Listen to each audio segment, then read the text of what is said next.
Padre eterno, tú que moras en las alturas de los cielos, en esta mañana venimos un grupo de hijos tuyos a darte la gloria, la honra y la alabanza, a darte las gracias por todas las bendiciones que derramas sobre tu pueblo cada día, por la salud, por este gran conocimiento que nos vas dando a cada día, Señor, porque nos diste estas preciosas verdades para que las guardemos en nuestro corazón y para que te las compartamos a otras personas, que sintamos amor por las personas que están allá afuera, que salgamos a buscar las almas por las que Cristo murió. Dirígenos en este día, oh Padre eterno, en el estudio de tu santa palabra, en este repaso de la escuela sabática, que todos estemos muy atentos, que todos seamos dirigidos por tu Santo Espíritu. Bendice al hermano Carlos, bendice a tu sierva que va a exponer segundo servicio y ayúdanos, Señor, a que cada día seamos santificados por esta gran verdad. Impártenos la justicia de Cristo, impártenos el poder de tu Santo Espíritu, que es el que nos redarguye, nos amonesta, nos reprende y nos lleva a la verdad. Bendice, Señor, a todos los que están quebrantados de salud, los que están en recuperación de alguna cirugía, como el hermano Alfonso, y bendice, Señor, también a nuestra hermanita Imelda, a la mamá de la hermana Argenis. Te doy la gloria y la honra en este momento porque has puesto tu mano sanadora sobre de mi hija y los exámenes pudieron salir bien. Amén. Señor, tú has hecho un milagro en ella, Señor. Y Amén. estoy muy agradecida, por eso te damos la gloria y la honra, Señor, en este día, porque tú eres nuestro Dios, nuestro sanador, nuestro salvador. Quédate con nosotros en este día. Regálanos tu santísima bendición y ayúdanos, Señora, a guardar tu santo sábado como tú lo ordenaste, Señor, no haciendo nuestra voluntad, sino haciendo tu santa voluntad y dándote la gloria y la honra y la alabanza. Todas estas peticiones te las dejamos en el nombre de Cristo Jesús. Amén. Amén. Bendito Padre, Amén. a ti damos alabanza y gratitud a esta hora, Señor. Estamos felices de poder estar de rodillas, Señor, suplicando el perdón de nuestros pecados. Padre mío, en los méritos de Cristo por su justicia, quita de nosotros, Señor, estas vestiduras viles. Quita de nosotros el pecado, el mal pensamiento, las malas palabras, las malas intenciones.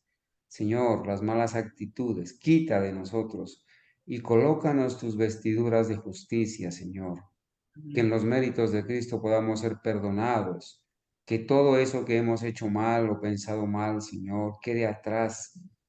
Echa, por favor, en lo profundo del mar nuestros pecados, Señor. Ayúdanos para que en esta mañana cuando hemos venido a presentarnos delante de ti, Señor, lo podamos hacer con labios limpios, con un corazón limpio. Danos la oportunidad de alabarte, Señor, de agradecerte por todos los favores recibidos. Gracias por conservar la vida de mis hermanos, por conservarles la fe también en la verdad pura. Gracias por las oraciones respondidas, Señor, por los favores recibidos, por la bendición que has impartido en nuestros hijos, en nuestros hogares, Señor, en el trabajo también. Gracias por las pruebas y dificultades, Señor, por las penas. Gracias también por aquellas adversidades que vienen para probar nuestra fe, Señor. Gracias por la fortaleza que nos das de permanecer firmes y fieles y leales a tu verdad en medio de las pruebas. También, Señor, por las personas a quienes hemos contactado, a quienes estamos llegando con el mensaje, a través de la literatura, a través de los videos, a través de la atención personal. Gracias, Señor. Gracias porque, Señor, a pesar de la desobediencia de muchos, no nos has pagado, Señor, conforme a nuestros pecados. Has extendido tu misericordia. Perdona, Señor, por el tiempo perdido. Perdona por los recursos mal invertidos, Señor. Perdónanos, Señor, porque a veces estamos alejándonos de ti y acercándonos al mundo cuando debería ser lo contrario, Señor, alejarnos del mundo y acercarnos cada día más a ti. En esta mañana, Señor, quiero presentar a tus hijos. Están aquí de rodillas conmigo, Señor. Hemos venido a adorar. porque tú nos has invitado, nos has esperado, has tenido la paciencia, Señor, para soportarnos. Y ahora te pido, Señor, que el Espíritu Santo, tus santos ángeles estén en medio nuestro, que podamos, Señor, afirmar estas verdades en nuestra mente, que al repasar el estudio, Señor, de el libro de Apocalipsis, de lo que hemos estudiado, podamos, Señor, hacer una conclusión, un repaso de lo que hemos estudiado hasta ahora y afirmar estas verdades para seguir estudiando la segunda parte del libro de Apocalipsis a partir del próximo sábado. Padre mío, bendice a mis hermanos, concédele, Señor, las peticiones de su corazón conforme a tu voluntad. Fortalece nuestra fe, Señor. Bendice cada hogar donde están los niños, Señor, hasta ahora adorando, donde están los jóvenes. Perdona, Señor, el pecado de tu pueblo. No nos pagues conforme a nuestras iniquidades.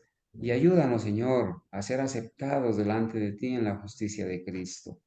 Padre mío, gracias por amarnos y cuidarnos en el nombre de Jesús. Amén. Amén. Amén. Amén.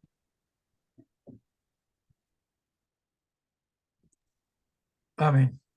Bueno, mis amados hermanos, gracias a Dios por el testimonio de nuestra hermana Ángela, donde ella ha podido constatar el poder de Dios que ha Amén. actuado en su hija. Hermana Ángela, por favor, cuéntenos y cuéntele a los hermanos ese testimonio tan poderoso donde el Señor ha obrado de manera patente en la recuperación de la salud de su hija. Adelante, hermanita.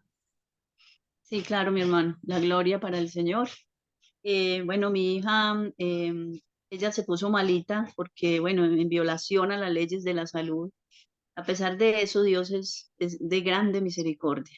Y yo le he dicho a ella que se siga cuidando, porque el Señor hizo un milagro en ella. No vaya a seguir violando las leyes de la salud. Y bueno, ella no es adventista, ella no tiene la reforma pro salud, ella sale a tomar y en una oportunidad que ella salió a tomar, a celebrar un cumpleaños de una amiga, tomó un licor muy fuerte y al otro día casi se muere porque vomitaba y vomitaba y vomitaba. Y entonces esa semana siguiente los ojos se le colocaron amarillos, amarillos, comenzaron a colocarse los ojos amarillos y ella se acuerda que hace 10 años cuando ella tuvo al niño, en, ella adquirió la hepatitis B, pero no sé si fue durante el embarazo o durante el parto, ¿sí? Y bueno, eso hace 10 años, el niño ya tiene 10 años y ella no se había hecho ningún tratamiento. Y ahora pues le sucede esto, lo que les estoy contando, entonces ya pues no sé si recuerdan mis hermanos que todos comenzamos a orar por ella, mi hermano Carlos y todos los hermanos, algunos oramos por ella, y mi familia, toda mi familia orando por ella, mis padres que son de mucha fe, a pesar de que están allá en la corporación, pero ellos tienen mucha fe, y entonces ella se hizo unos exámenes y bueno, le postergaron la revisión de los exámenes varias veces y la semana pasada que fue, la médica que la atendió revisó los exámenes y le dijo que ya no tenía nada, que quizás eso Amén. había sido, es que quizás lo de los ojos amarillos y todo fue un ataque al hígado debido a ese licor porque fue un whisky, un licor muy fuerte que ella tomó y tomó demasiado. Quizás fue una reacción que tuvo el hígado, pero los exámenes que le hicieron le salieron buenos. O sea, de ahí comencé yo, mis hermanos, cuando ella se puso así, yo comencé a hacerle una serie de tratamientos, de batidos, de muchas plantas, muchas aromáticas, de plantas, todo el tiempo y poca comida de sal por 20 días. Le hice 20 días muy dedicada con el tratamiento y bueno, sobre todo el poder de Dios, porque sabemos que Dios actúa por medio de la naturaleza. Y ahora pues nos llevamos esta gran alegría de que la médica le dijo que todos los exámenes le habían salido bien. Bueno, muy bien, hermana Ángela. Cuando nosotros escuchamos, bueno, primero le damos la gloria a Dios, ¿cierto? Por este momento. Y bueno, gracias a Dios que el Señor ha extendido su gracia para ella, su misericordia. Y bueno, no ha permitido quizás que pase a mayores. Pero vale la pena decir, bueno, ¿qué consejo le podemos dar en este momento a ella, en estos días. Yo entiendo que una madre como usted, una madre, una madre cristiana y firme en los principios como usted, seguramente ya lo ha hecho, ¿verdad? Pero, hermanos, existe el riesgo, ¿no? No solamente en ella, sino en muchas otras personas, inclusive en nosotros, que cuando hemos cometido pecado, hemos desobedecido las leyes de Dios y por alguna razón hemos caído en enfermedad o en dolor o en tragedia, bueno, clamamos al Señor, oramos, la familia ora, la iglesia ora, el Señor responde, el Señor tiene misericordia, el Señor Jesús intercede, muestra sus méritos, su sangre, clama al Padre, Padre, mi sangre, mi sangre, mi sangre, mi sangre. Dios escucha y extiende la gracia, extiende el tiempo de vida, recupera la salud la persona. Pero existe el riesgo de que la persona vuelva a sus andanzas de antes. Existe el riesgo de que la persona al verse sanada vuelva a caer, vuelva a revolcarse en el lodo, ¿cierto? Y vuelva a caer. Existe ese riesgo. Cuando el Señor Jesús recibe a la mujer samaritana y la libra de que la apedreen y él no la condena, él le dice, yo no te condeno, pero vete y no peques más. Entonces, ese pasaje de Juan capítulo 8, donde se narra el vete y no peques más, es bueno que nosotros lo podamos compartir con las personas que reciben la sanidad. Vete. Y hay un texto, hermanos, hay un texto bien lindo que está ahí en Juan 5:14. Juan 5:14 y lo vamos a leer para que nosotros sepamos en esta mañana que el Señor puede obrar con poder, ¿cierto? Puede obrar con gran poder, pero cuando el Señor extiende la gracia, cuando el Señor actúa y perdona y saca de la enfermedad o del pecado a alguno de nosotros, Él es muy claro con nosotros. En Juan 5:14 se narra la historia de un hombre, ¿cierto?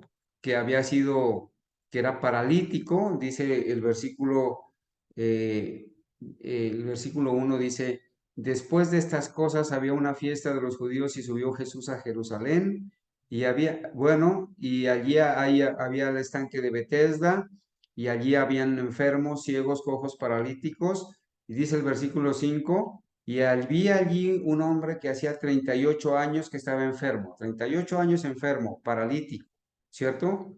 Cuando Jesús lo vio acostado y supo que llevaba ya mucho tiempo así, le dijo, ¿quieres ser sano? Bueno, que el Señor quería que la persona desee ser sanada, ¿cierto? Y bueno, ya ustedes conocen la historia, pero, hermanos, el Señor Jesús en el versículo 8 le dice, Jesús le dijo, levántate, toma tu lecho y anda.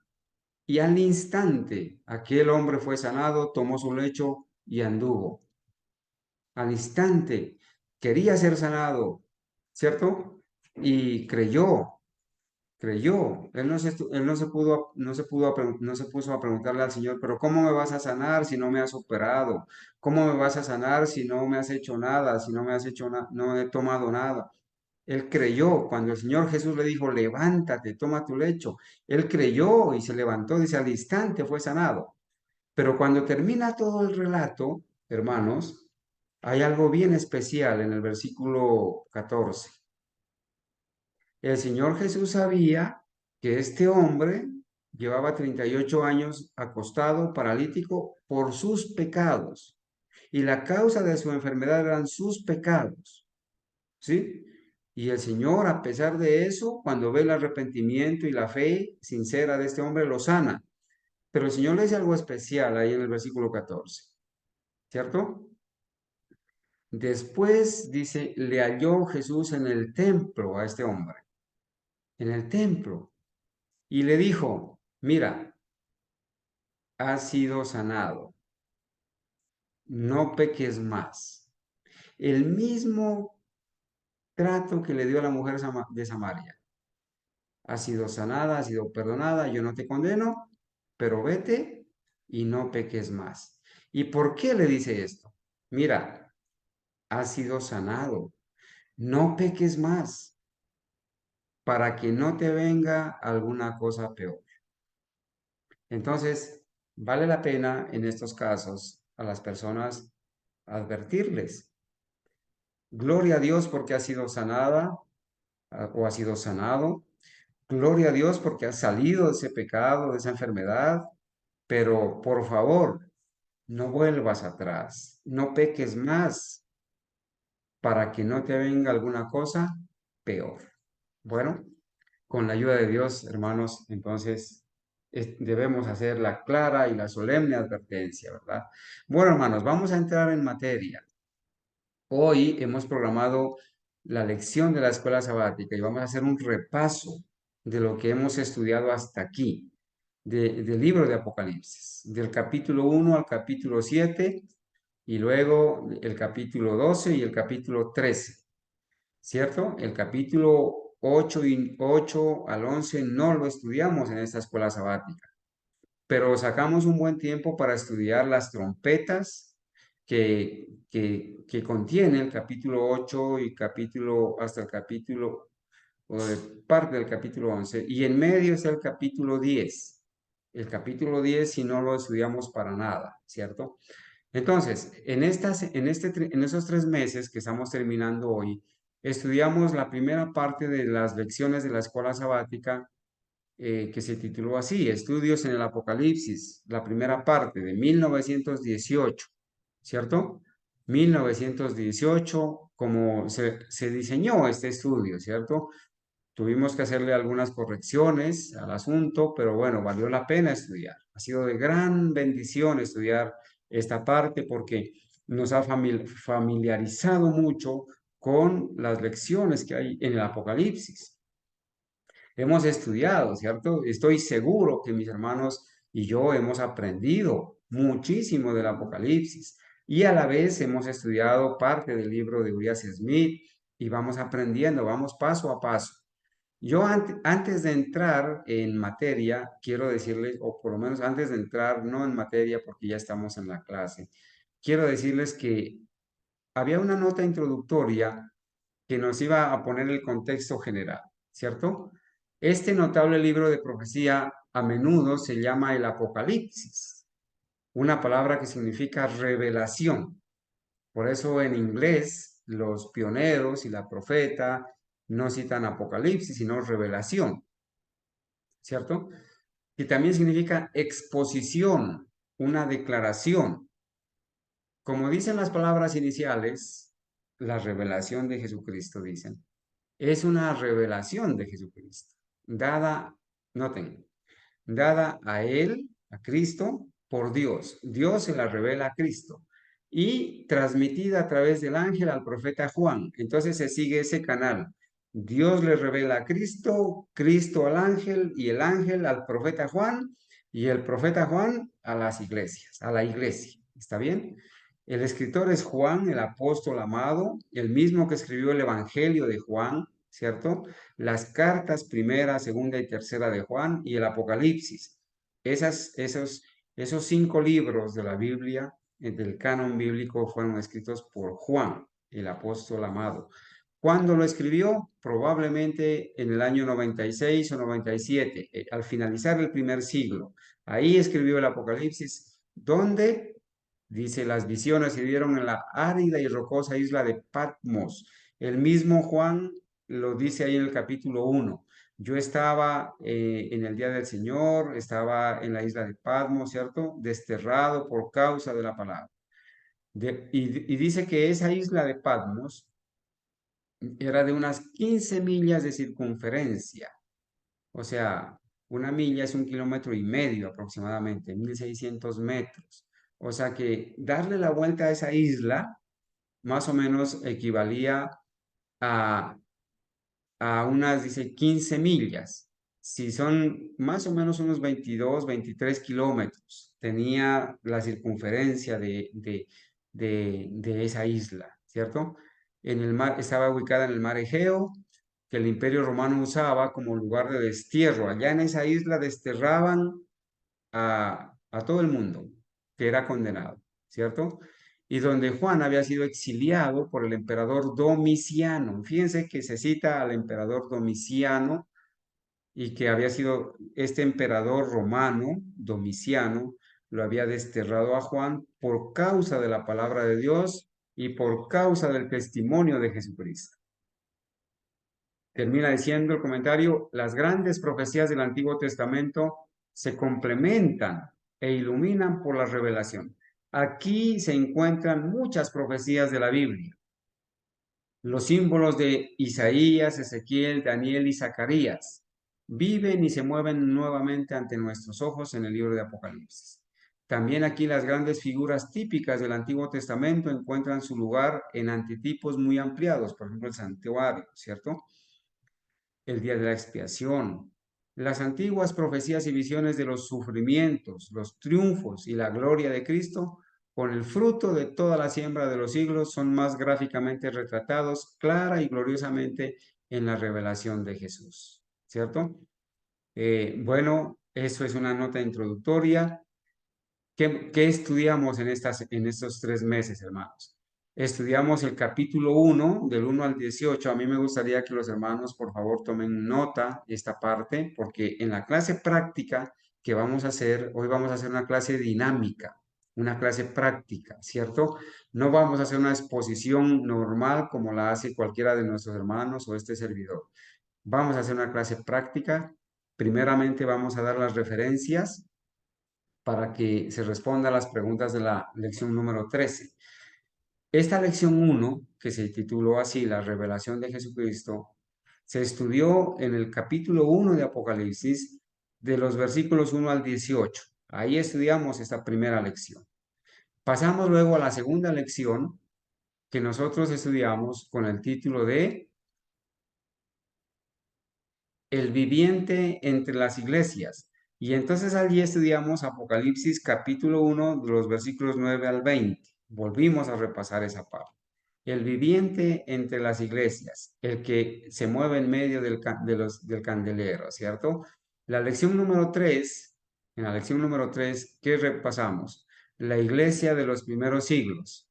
Y allí, hermanos, en la iglesia de los primeros siglos, ¿sí? Mencionamos la iglesia de Éfeso, de Esmirna, de Pérgamo y Tiatira y Sardis. Bueno, allí en esa nota introductoria se mencionaron todas las iglesias, pero en esta lección se habló de la iglesia de los primeros siglos. Este cuadro que ustedes ven ahí nos dio más o menos una ubicación en el tiempo, ¿cierto? Diciendo que la iglesia de Éfeso la podemos leer esta notica, hermanos, porque aquí, en esta referencia, vamos a encontrar un contexto general de las 7 iglesias. Dice, las 7 iglesias cubren todo el tiempo entre el primer y el segundo advenimiento de nuestro Señor. Recuerden eso. El mensaje de las 7 iglesias cubren todo el tiempo entre el primer y el segundo advenimiento de nuestro Señor. ¿Sí? Las 7 iglesias. Condiciones en la iglesia real en Éfeso, donde Pablo trabajaba, y la tradición dice que Juan vivió, era representativo a los tiempos apostólicos, es decir, del año 100 después de Cristo. La iglesia de Éfeso, desde que Jesús instituye la iglesia en el año 27 hasta el año 100. Luego pasa a la iglesia de Esmirna, ¿cierto? Del 312, colocan aquí en esta nota, del 312 al 328. Luego Pérgamo. Bueno, Esmirna es el momento de la persecución pagana. Esmirna es el momento de la persecución pagana, ¿cierto? Después del primer siglo, hasta el año 312, más o menos, aproximadamente. Ahora vamos a ver exactamente esas fechas. Los tiempos del emperador Constantino, quien profesaba el cristianismo, están contenidos dentro de esta iglesia Esmirna. Luego pasamos a la iglesia de Pérgamo, el tiempo de la conversión, entre comillas, del imperio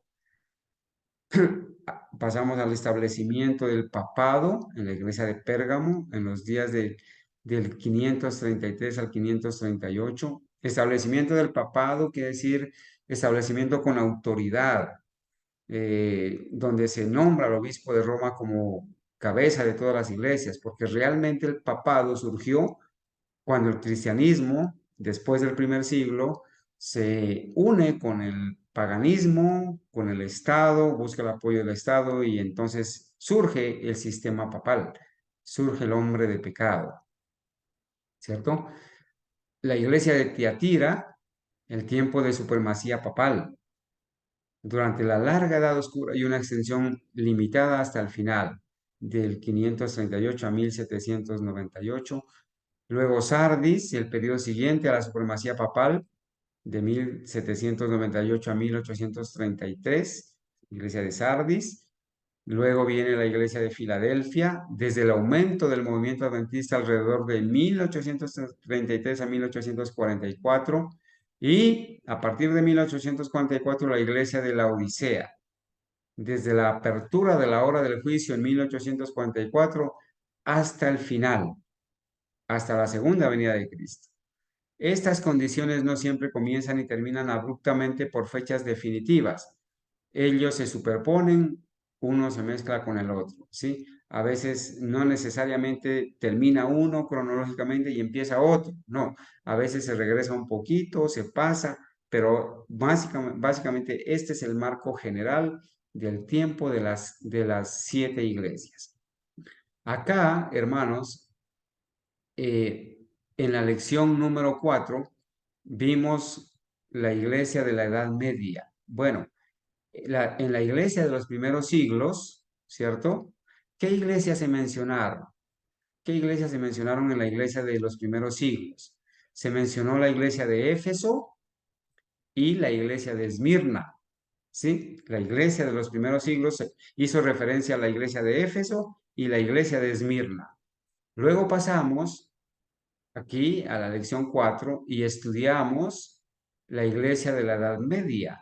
Entonces vimos la iglesia de Pérgamo, Tiatira, y en esa parte terminó la iglesia de la Edad Media. Luego, en la lección 5, ya vimos otro segmento más de la historia de la iglesia de los últimos días, cuando empezó el tiempo del fin. Entonces, en ese periodo están incluidas la iglesia de Sardis, de los últimos días, la iglesia de Filadelfia y la iglesia de la Odisea. Esas 3 iglesias están incluidas en la iglesia del tiempo del fin.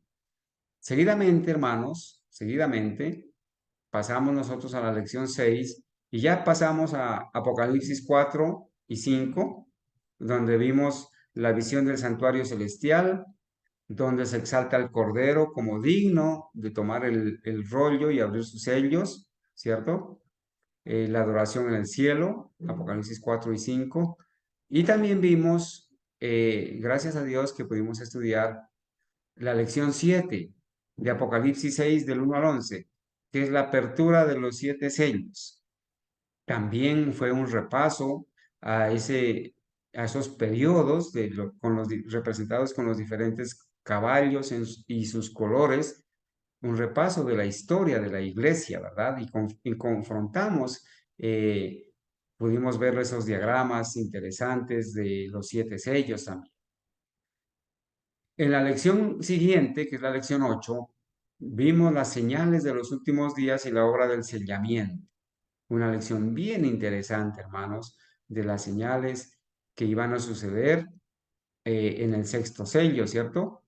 Vimos las señales del fin, el terremoto, el día oscuro, la caída de las estrellas y otros eventos. Algunos eventos del 6º sello que ya sucedieron, ¿cierto? Y otros que están por suceder. Bueno, y al final, en la lección 9, ya vimos Apocalipsis 12, la gran controversia entre Cristo y Satanás. La lección 10 fue una especie de continuación de eso, que fue básicamente la persecución del dragón el dragón simbolizando a Satanás por un lado y simbolizando a Roma pagana por otro lado, a la iglesia unida con el Estado, ¿cierto? El dragón, la persecución del dragón. Allí se presentó esta figura en Apocalipsis 12, representando a la Roma pagana, el dragón representando a la Roma pagana y también representando a Satanás en Apocalipsis 12. Y en la clase siguiente, en la lección siguiente, estuvimos estudiando sobre la bestia y su carácter, la primera bestia de Apocalipsis, el sistema papal, Apocalipsis 13 del 1 al 10, en la lección 11, la bestia y su carácter. Bueno, y hace 8 días estuvimos repasando en la lección 12 la segunda bestia de Apocalipsis.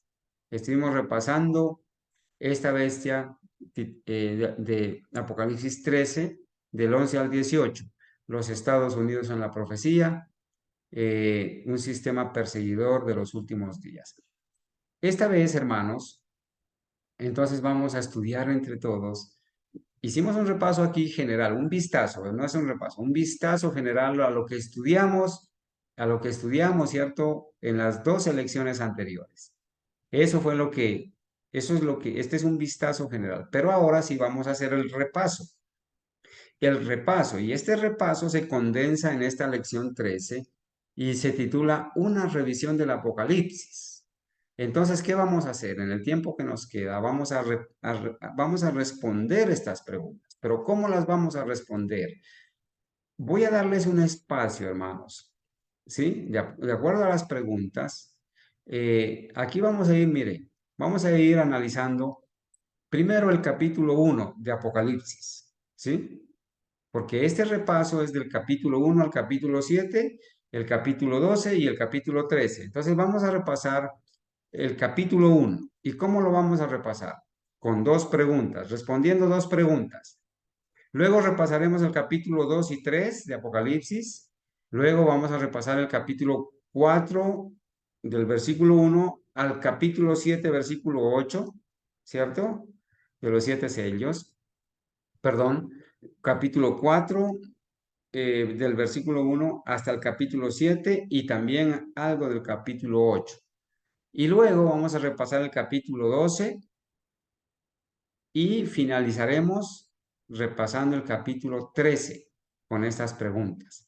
Entonces vamos a hacer un repaso, pero ese repaso no lo vamos a hacer como lo hemos hecho siempre, ¿cierto? Yo les voy a dar las preguntas, hermanos, y en este momento, para que ustedes tengan las preguntas claras, voy a compartir esto que estoy aquí mostrando, estas preguntas, las voy a compartir en el grupo El Remanente para que alguien de ustedes pueda tenerlas y pueda responderlas. Pero ¿cómo lo vamos a hacer? Vamos a repasar primero el capítulo 1 de Apocalipsis, ¿sí? Apocalipsis 1. Y vamos a responder esas 2 preguntas. ¿Cómo se dio la revelación? ¿Cómo fue que se dio el Apocalipsis? Y la segunda, ¿qué gran nombre le da al alcance del libro? Y ahí está la referencia, Apocalipsis 1:8. Ustedes, hermanos, deben tomar nota de estas preguntas. La primera pregunta es, ¿cómo se dio la revelación? ¿Cómo se dio el Apocalipsis? Y la segunda es, ¿qué gran nombre le da al alcance del libro de acuerdo al versículo 8? Mientras ustedes toman nota y repasan las preguntas y responden como contextos bíblicos, ¿cierto? Se responden esas preguntas. Yo voy a colocar una alabanza para darles unos 3, 4 minuticos para que por favor vayan a la Biblia y respondan la pregunta. Y luego sí, una vez termine el himno, ustedes puedan responder esta pregunta. Y así lo vamos a hacer con el capítulo 2 y 3 y seguidamente. Así que hermanos, ya básicamente la, el cuestionario de preguntas que vamos a realizar, eh, lo voy a compartir en este momento. Está compartido ya en el grupo El Remanente para que ustedes puedan acceder a esas preguntas si no lograron alcanzar a tomar nota. Entonces, hermanos, vamos a escuchar un himno de alabanza mientras ustedes van a la Biblia y alistan las respuestas. Bueno, entonces, adelante, mis hermanos. Vamos a escuchar la alabanza mientras ustedes responden esas dos preguntas.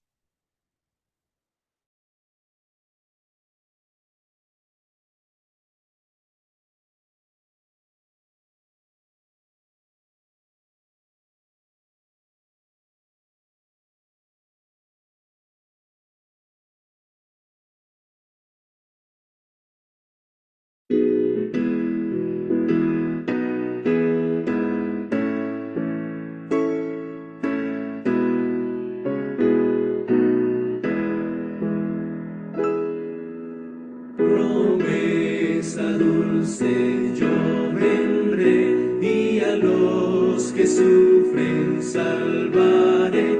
Responde mi alma, presto ven, ansioso esperaré.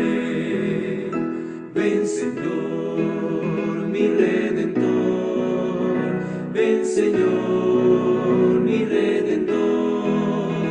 Responde mi alma, presto ven, Señor, mi Redentor.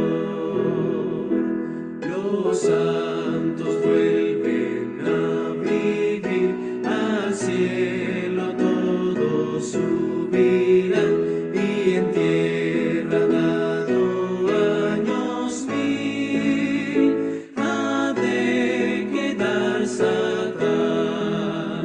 Ven, Señor, mi Redentor, ven, Señor, mi Redentor. Responde mi alma, presto ven, Señor, mi Redentor.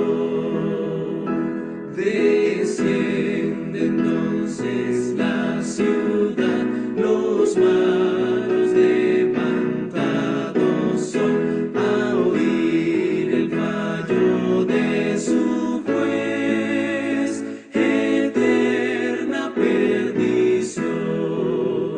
Ven, Señor, mi Redentor, ven, Señor, mi Redentor. Responde mi alma, presto ven, Señor, mi Redentor. El nuevo Edén florecerá en hermosura celestial, jamás la muerte turbará la playa inmortal. Ven,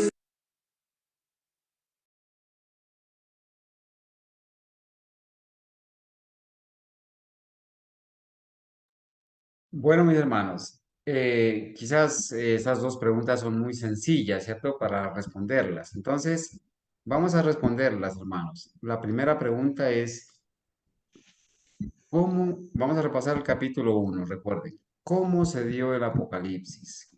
¿Cómo se dio la revelación? Entonces, el hermano Francisco ha abierto el micrófono y la hermana Franci, tenga la amabilidad, hermanos, responda usted la primera Ah, pregunta. Hermano Luis y ah, hermana Franci, respondan dice, la primera pregunta. ¿Cómo se amén. dio la revelación del Apocalipsis? Eh, Dios se la dio a Jesucristo, Jesucristo se la dio al ángel, el ángel se la dio a Juan y Juan a las 7 iglesias hasta nuestros días. Muy Amén. bien, hermano. ¿Dónde está escrito eso? Está en Apocalipsis versículo 1:1. Muy bien. Capítulo 1, versículo 1. Lea, por favor, el texto. Dice, la revelación de Jesucristo que Dios le dio para manifestar a sus siervos las cosas que deben suceder pronto. Las declaró enviándolas por medio de su ángel a su siervo Juan, Juan. Muy bien. Amén. Hasta ahí. Versículo 1. Amén, gloria a Dios. Hermanos, ¿qué comentario tenemos al respecto de cómo se da esta revelación? ¿Alguien podría comentar algo al respecto? ¿Cómo es que se da la revelación de la verdadera profecía?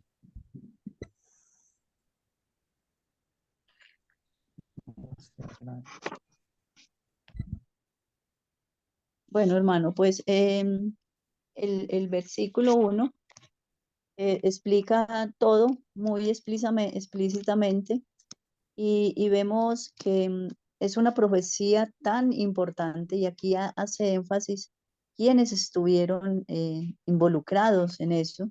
Primero, la majestad del cielo, Dios el Padre, que Él se la da a Jesucristo. Y luego, por medio del ángel, que el ángel se la da a Juan, y es algo que, bueno, pusieron mucho empeño para dar esta profecía porque sabemos que iba a involucrar al pueblo de Dios de ahí en adelante hasta el fin. Entonces Muy es bien, algo maravilloso, es algo muy bien. maravilloso que Importante. Dios siempre le da a sus profetas y a su pueblo.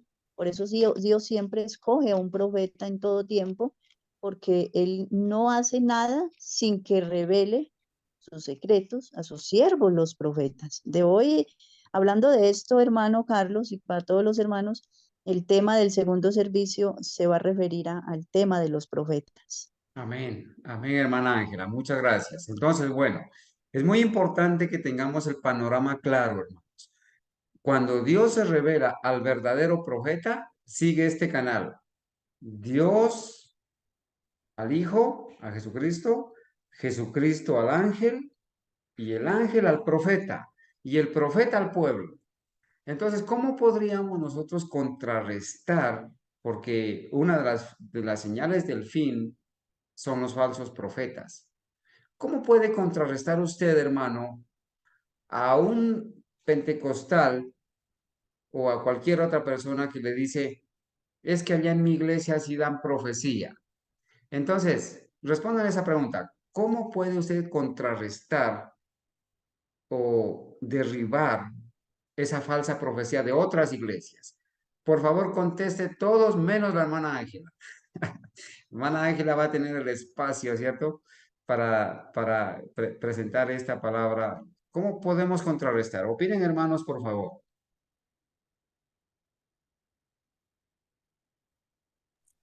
Hermano, buenos días. Bueno, muy bien. Hermana Adriana y la hermana Francia. Adelante, hermana Adriana.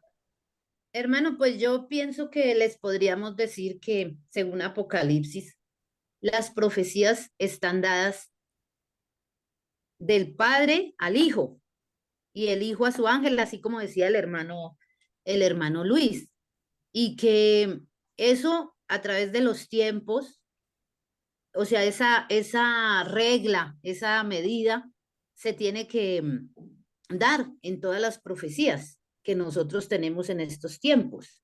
Entonces, que ellos no pueden pretender pensar que a usted le puede dar profecía y no seguir, digamos, como esa línea, porque la profecía sería falsa si no sigue, digamos, como esa Ese- medida, Muy bien, como hermana esa... Adriana. Muy bien, muchas gracias. O sea que, bueno, escuchemos la hermana Franci y damos la conclusión. Hermano, pues, por ejemplo, los pentecostales, pues, que ellos dicen que allá sí hay profecía, que ellos sí profetizan y, por ejemplo, hay algo que hay que ver que uno, o sea, por ejemplo, si uno ve que ellos guardan, que nomás con darse cuenta que ellos no guardan los mandamientos, que no guardan el día sábado, con eso también uno se da cuenta que son falsos profetas. Y además nosotros sabemos que tenemos un profeta verdadero porque la profecía se da por medio de los profetas y ellos no tienen ese profeta y no acatan la voz del profeta. Entonces eso era lo que iba a decir. Bueno, muchas gracias. Bueno, Además, como en hermano, la segunda parte de este servicio de adoración vamos a estudiar sobre los profetas con nuestra hermana Ángela, por ahora solo digamos, el profeta que no sigue el lineamiento el modelo bíblico del profeta verdadero para recibir revelación, no es profeta de Dios. Es un profeta falso, es un profeta que Satanás levantó. ¿Sí? El modelo bíblico es que Dios le revela a Cristo, Cristo le revela al ángel y el ángel, ¿sí? Revela al profeta y el profeta comunica al pueblo. El profeta no puede decir, yo creo, yo pienso, yo interpreto. Y recuerden que la palabra profeta incluye a los pastores que le dan su interpretación privada a la profecía.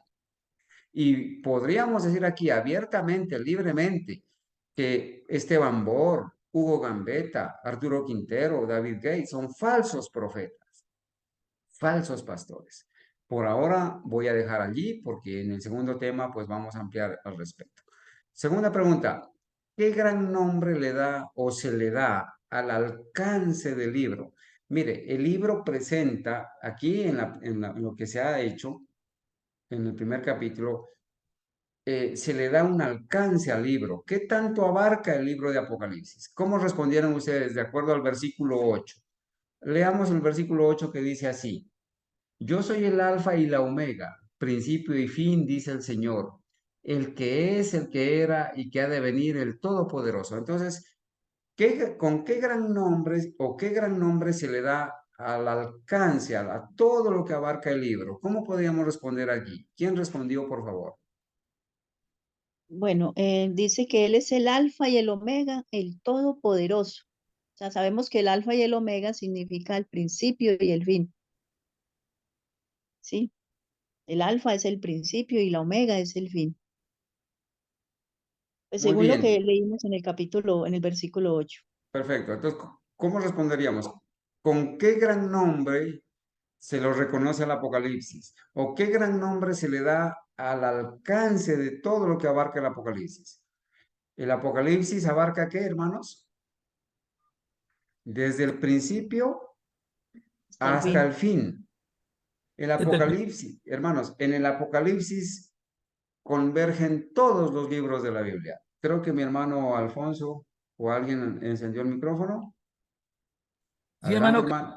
Sí, mi también hermano. puede cerrar ahí que no tiene, oiga, que es el principio y el fin, que abarca todo el libro. Exactamente. O sea, se le da el alcance del principio al fin. Y el principio es la eternidad. El fin es la eternidad. O sea, aquí hay una revelación de la eternidad. ¿Sí? Yo soy el alfa y la omega porque el Apocalipsis es la revelación de Jesucristo. Y Jesucristo es el principio y el fin, el alfa y la omega. Aquí en el libro de Apocalipsis, hermanos, está contenida la historia de la eternidad. Hasta lo que está revelado podemos entender. De ahí para allá no podemos entender. Bueno, pasemos a las siguientes preguntas, porque recuerden que estamos repasando apenas, ¿cierto? Capítulos 2 y 3 de Apocalipsis. Aquí hay, en este capítulo, en el capítulo 2 y 3, hay tres preguntas. Entonces, primera pregunta, aparte de estas, ¿qué abarca los capítulos 2 y 3? ¿La historia de qué, hermanos? De las De 7 las iglesias, iglesias. hermano. De las 7 iglesias, muchas gracias, muy bien. Abarcan la historia de las 7 iglesias. Entonces, eh, la pregunta uno dice, ¿en cuántas fases de la historia y la experiencia está dividida la vida de la iglesia de la era cristiana? 7 O sea, fases. dice, ¿qué son? O sea, ¿cuántas fases de la historia y de la experiencia de la iglesia cristiana está dividido o cuántas fases tiene la historia de la iglesia cristiana, su experiencia, 7. ¿cierto? Y bueno, ¿cuáles son? ¿Cuál es el periodo aproximado que cubre cada periodo? ¿Y cuál es la exhortación especial para la iglesia de la hora del juicio? Mientras ustedes buscan los textos y alistan las preguntas, vamos a, Mano, vamos a una escuchar una pregunta. partecita del himno.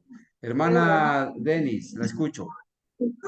que yo le quería preguntar en ese tiempo, ¿qué hacían las 7 iglesias? Que no entiendo. A ver si entiendo la pregunta. En ese tiempo, ¿qué hacían las 7 iglesias? Hermana Denise, una vez que respondamos estas preguntas, usted va a entender algo eh, para poder responder a su pregunta. Recuerden que la historia de las 7 iglesias no son, bueno, en su momento habían 7 iglesias literales allá en Asia, pero ahí detrás de estas 7 iglesias literales hay un mensaje más profundo, más amplio.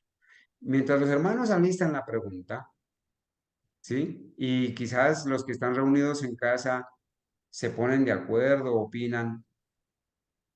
Vamos a escuchar un pedacito más del himno y entramos a responder estas preguntas. Bueno, allí en el grupo remanente, en el WhatsApp, está la pregunta. Están escritas ahí el cuestionario. ¿En cuántas fases de la historia y la experiencia de la iglesia, cierto, está dividida? ¿Sí? La iglesia de la era cristiana, no del Antiguo Testamento. ¿Cuáles son esas fases? ¿Y cuál es el periodo en años que cubre cada una de ellas? ¿Y cuál es el mensaje especial que se le da a la iglesia de la hora del juicio? Entonces, para eso tienen que responder cuál es la iglesia de la hora del juicio y cuál es su mensaje especial. Mientras escuchamos el himno y yo busco una imagen para que los hermanos que van a responder puedan ayudarse, entonces mm, escuchemos el himno, hermanos.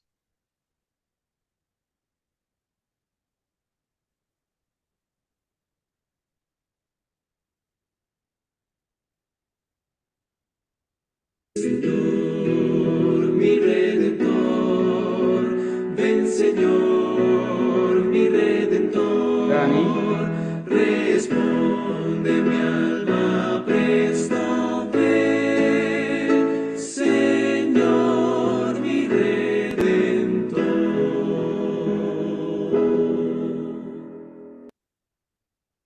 yo no sé qué estoy haciendo, la verdad.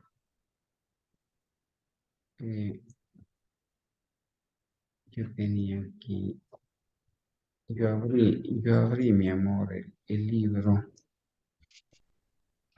Bibli Readings.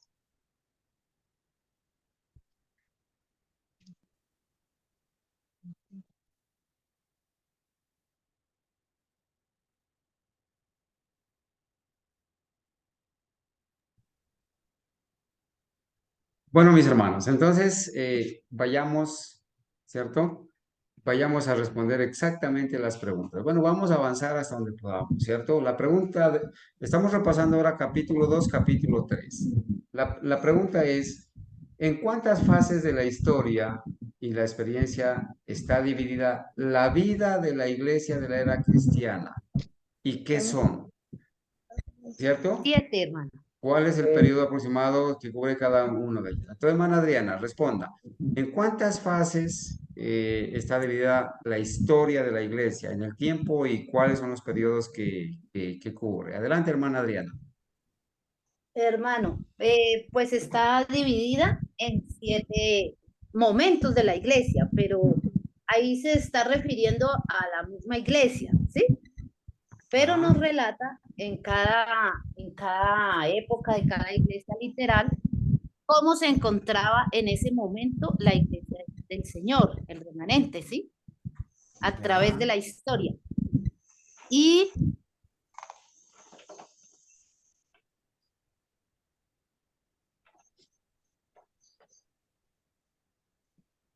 Bueno, la hermana Adriana parece que se quedó sin audio, pero qué importante la respuesta de ella, ¿no? Ella dice que la iglesia cristiana fue dividida, la historia de la iglesia cristiana, desde que es establecida hasta la segunda venida de Cristo, fue dividida en 7 periodos, ¿sí? En 7 periodos. Cada iglesia representando un periodo de tiempo de esa iglesia cristiana. A pesar de que esas 7 iglesias Éfeso. Bueno, algún hermano que por favor nos, Sí, hermano. nos recuerde Hermano. el nombre de las 7 iglesias, solo el nombre. Éfeso. Éfeso, Esmirna, Pérgamo, Tiatira, Sardis, Filadelfia y Laodicea. Facilito, muchas gracias, ¿no es cierto? Éfeso, Esmirna, Pérgamo, Sardis, Tiatira, Filadelfia. Ah, no, estamos al revés. Éfeso, Esmirna, Pérgamo, Pérgamo, Tiatira, Tiatira, Sardis, Sardis, Filadelfia, Filadelfia Laodicea. y Laodicea. Esas son las 7 iglesias. Existían literalmente en Asia, pero están representando periodos de tiempo de la iglesia cristiana, Hermano ¿cierto? Carlos, A lo largo de todos los años. Hermano Luis. sí, la iglesia, la pregunta, dice, ¿en cuál periodo de cuál es no, en cuántas fases de la historia está representada? Es en 3 fases, hermano. Ajá. En Está- 7. pero En 7 periodos, 7 fases, ¿no? 7 divisiones. ¿Y qué son esas divisiones? Son periodos de la iglesia cristiana. ¿Y qué tiempos abarcan? Entonces, a ver, hermanos, algún hermano que nos responda a esa pregunta, aquí tengo el diagrama para ayudarle, El ¿cierto? año el, Éfeso, Éfeso del año 31 al año 100, Esmirna del año 100 al 321, Pérgamo del 321 al 538, Tiatira del 538 a 1798, Sardis de 1798 a 1833, creo que estoy bien ahí, y Filadelfia de 1833 a 1844, y la Odisea de 1844 en adelante. Muchas gracias, hermana Ángela. ¿Alguna corrección a los periodos de tiempo que ya hizo, hermanos? ¿Algún comentario, por favor?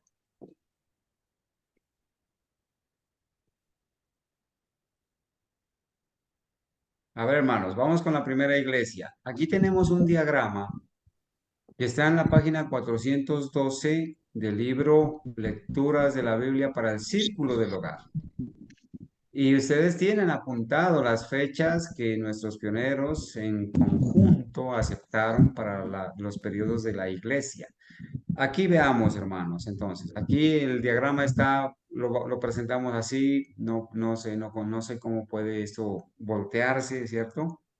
No sé Sí, si hermano, es que yo me confundí con las trompetas, con los sellos del año 31, perfecto. y es del Entonces, año 27. Ujú. entonces la pregunta es, ¿hay que hacer alguna observación, hermana Ángela? Claro que sí. Sí, ¿Cuál claro, en el es? año 27, en adelante, Perfecto. hasta Entonces, el año 100. hermana Denis, muchas gracias, hermana Ángela. Hermana Denis, mire, habían 7 iglesias en Asia, pero el mensaje apocalíptico, también simbólico, no solamente se refiere a esas iglesias literales que habían en Asia, que eran iglesias, no cualquier iglesia, ¿no? No era que una iglesia era católica, otra evangélica, otra pentecostal, otra adventista, no. Esas iglesias estaban ubicadas en Asia, pero eran la iglesia verdadera, la iglesia del Dios vivo, la iglesia de Jesucristo, iglesia cristiana. ¿Cierto? Establecidas por Cristo y los apóstoles, ¿sí? No eran iglesias de diferentes denominaciones, era la iglesia cristiana literal en esos tiempos, en esos lugares, pero como Apocalipsis también tiene un lenguaje simbólico, se va a referir a periodos de tiempo de la iglesia cristiana desde que fue establecida en el año 27 hasta que venga Cristo. Por eso un diagrama nos va a enseñar que el mensaje a la iglesia de Éfeso se va a aplicar del año 27, cuando Cristo funda su iglesia, cuando Cristo crea, organiza la iglesia cristiana, ¿cierto? Llama, congrega a los discípulos y empiezan a predicar del año 27 hasta el año 100. Son 73 años que dura esa iglesia, ese mensaje a la iglesia de Éfeso. Después viene el mensaje a la iglesia de Esmirna. A ver, hermanos, ¿qué significa Bueno, primero vamos con los periodos de tiempo. Del año 100 al año 323 es el mensaje a la iglesia de Esmirna. Dura 223 años. Luego sigue la iglesia de Pérgamo, del 323 al 538. Seguidamente, en el diagrama, vamos a ver que está la iglesia de Tiatira, del año 538 a 1798, son esos 1260 años de persecución papal, ¿cierto? Después de Tiatira viene la iglesia de Sardis hasta 1833. Hermanos, aquí en 1798 empieza el tiempo del fin, y por eso en esa lección de la iglesia del tiempo del fin encontrábamos a la iglesia de Sardes, de Filadelfia y la Odisea. Entonces, la iglesia de Sardis de 1798 a 1833, la iglesia de Filadelfia de 1833 a 1844, y de 1844 hasta la venida de Cristo, la iglesia o el mensaje a la iglesia de la Odisea. Un hermano que me responda, por favor, y que me diga qué significa el nombre de cada iglesia.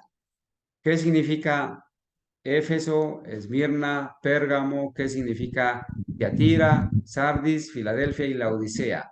Un hermano aparte de la hermana Ángela. Adelante, hermanos. Ven, hermano. Perdóneme, hermano Luis, acá levantó la mano Jimena. Vamos a escuchar a Jimena. A ver, y después escuchamos al hermano Luis. Mis hermanos, Dios les bendiga. Feliz sábado. Primero, la iglesia de Éfeso significa deseable. La iglesia de Esmirna, mirra. La de Tiatira, dulce olor del trabajo. La iglesia de Sardis, canción de alegría. La iglesia de Filadelfia, amor fraternal. La iglesia laodicense, cierre de gracia. ¿O estoy equivocado en el laodicense? Bueno, muy bien, estamos en una clase, ¿cierto? Y precisamente, gracias, Jimena, por responder.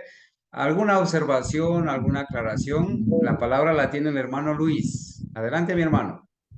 Hermano, los voy a también a decir a ver si de pronto hacemos la corrección. Le faltó una por nombrar. Éfeso significa deseable. Esmirna significa mirra. Pérgamo, altura, elevación. Tiatira, dulce, olor del trabajo o sacrificio de contribución. Sardis significa canción de alegría. Filadelfia, amor fraternal. Y la Odisea, juicio del pueblo o pueblo juzgado. Amén. Bueno, muy bien, hermano. Muchas gracias. Dios lo bendiga. Entonces quedó claro, ¿cierto? ¿Qué significa cada nombre dado a cada iglesia en esos periodos, ¿no? Entonces, repasemos un poquito. Éfeso, que significa iglesia, perdón, sí, deseable o apetecida, ¿cierto? ¿Por qué será que se le dio ese nombre a esa iglesia? Deseable o apetecida, la iglesia del año 27 al año 100. Alguien que responda, por favor. La iglesia pura que estuvo al Rey de Reyes y Señor de Señores con ellos dirigiéndolos. Muy bien, fue una iglesia pura. ¿Y qué significa que sea una iglesia pura? La doctrina, hermano.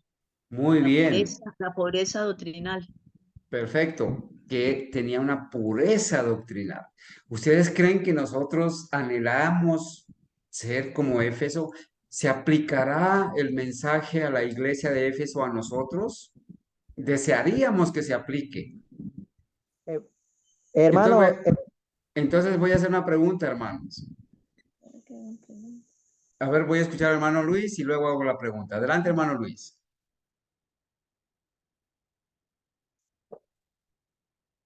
Hermano Luis. hermano, efectivamente, en el nombre exactamente, pero sí en la Sí, hermano, la iglesia de Éfeso no se aplica en el nombre, pero sí en la pureza doctrinal que nosotros debemos alcanzar para poder alcanzar también esa perfección en Cristo Jesús y esa santidad. Muy bien. Alcanzar la pureza doctrinal y también Y la cual nadie verá alcanzar al la Señor. Nosotros perfección debemos cristiana. pertenecemos a la pureza que tú. Está bien, mi hermano. Está bien, muchas gracias. Bueno, entonces voy a hacer la pregunta. Ojo con esto, hermanos. ¿Por qué no le podemos aplicar el nombre, el mensaje de Éfeso a la corporación adventista? ¿Por qué no podemos decir que la corporación adventista está viviendo el mensaje o ha abrazado el mensaje a Éfeso de ser una iglesia deseable, apetecida? ¿Por qué? Hermano, porque han apostatado, porque ya no tienen la doctrina pura de la iglesia cristiana en sus comienzos. Ya desecharon muchos principios y se han contaminado Muy con bien, claro que otras sí. iglesias, Entonces, otras doctrinas. claro que sí. Entonces hagamos un resumen así rapidito.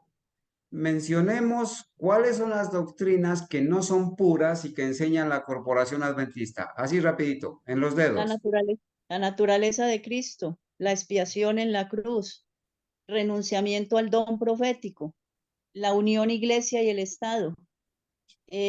Bueno, infinidad de cosas que a veces uno se le Bueno, bloquea, no hermana sé, Ángela, alguien más. usted nos ayudó con 4 elementos, ¿no? ¿Qué más? ¿Qué doctrinas no son puras de la corporación adventista? Que nosotros podemos seguir pecando hasta la Jesús. segunda venida de Cristo. Muy bien. ¿Cuál Pecado más? original, El pecado pecado original. original, muy bien. ¿Cuál más? Premio para el que mencione la que falta.